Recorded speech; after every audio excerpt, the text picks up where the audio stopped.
There is perhaps no detail as important to the identity of the modern woman as her hairstyle.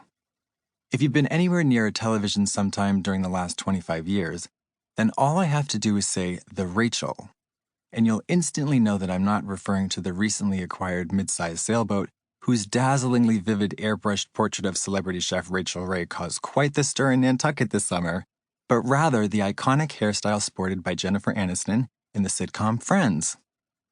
The depth and breadth of the Rachel's cultural impact cannot be overstated, as it swept through the chairs of every salon in America and around the world, and its legacy endures today as trend after trend is tested and tossed out by an increasingly fickle public. Was it a carefully designed strategic endeavor, or was this simple face-framing bouncy shag the product of happenstance? According to celebrity hairstylist Jean-Baptiste Montecristo, the hairdo was inspired by an Avon saleswoman who was murdered in broad daylight in his hometown. He spent an entire week haunted by the image of her bubbly backlit silhouette until he decided to transfer the negative energy onto Miss Aniston's head, and the rest is history. The Rachel quickly spawned a legion of counterfeit wannabe styles like the much fuller Raquel, the slicked and sleek Rachel, and the hot dog nacho 10-minute dinner do companion coif, the Rachel, all of which swiftly vanished in the wake of what would become the hairstyling world's undisputed heir to the throne of iconic mononymous cuts, the Karen, which was actually just the Rachel, but with a scrunchie worn on the wrist. Though Hollywood stars and their high-paid stylists frantically attempt to create and cash in on the next big trend, it's evident that a truly groundbreaking signature style achieving icon status requires more dumb luck than calculation.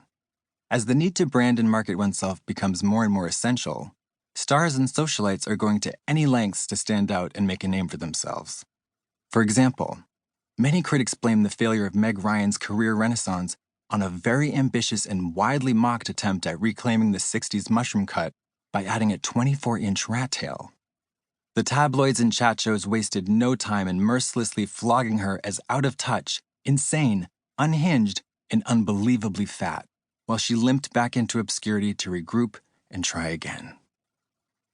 None of this has stifled John Q. Public's and Barbara Regular's botched attempts at branding length, volume, shape, and tone, some of the key ingredients in the recipe for that elusive, truly outstanding and award-winning coiffure casserole. Scientists have estimated that the average woman aged 18 to 40 will spend approximately 6 hours of each day in a state of mild to severe anxiety about what to do with her hair. From face-framing layers to frosted tips, from bangs to balayage, ordinary women across the globe are plagued by the stress of seemingly innocuous personal style queries such as, do blondes really have more fun? And if so, what's the fun differential on color temperature? Do yellow blondes have more or less fun than cool platinum ash blondes? And will this fun protect me at all against split ends and breakage? Can I just take a shortcut and put on a blonde wig?